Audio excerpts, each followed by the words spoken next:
In the early 60s, I was asked to go to professional by a band called Band 7. There's a couple of fellows in that band who had the same thinking as I did. So we formed the Manish Boys, and without Bowie, of course. Bowie was an afterthought.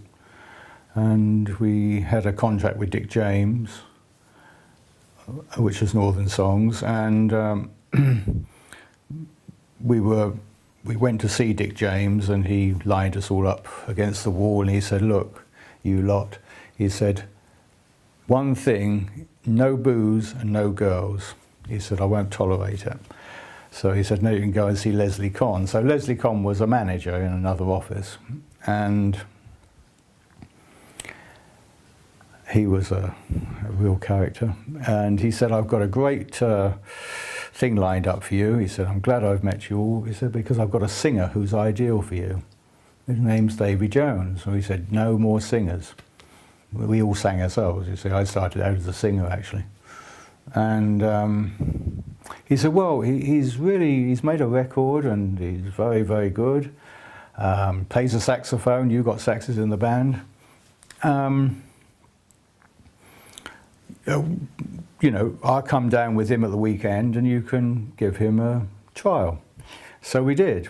We came down one summer weekend, and he came in the back door with Leslie.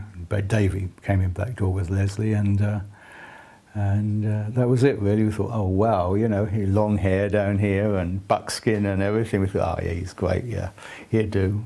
So we'll make a place for him in the band. But we didn't really want him at first. We didn't want anyone else, you know. It was just Leslie Leslie promoted everything.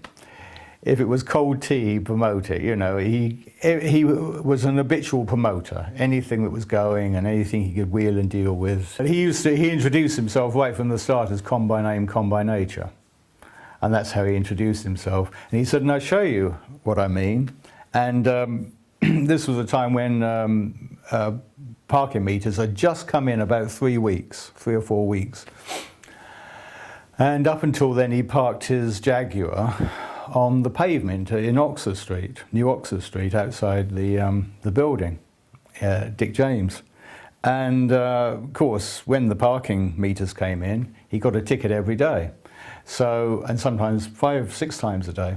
So anyway, he had a suitcase. This is on the first meeting, Con by name, Con by nature, and he went to the back of his desk and pulled out from the cupboard a huge suitcase. Opened it up, it's full of parking tickets. And so, "Well, your car's still out there, Les?" He said, "Oh, forget it. It'll all pass over." He said, "They'll all forget about this."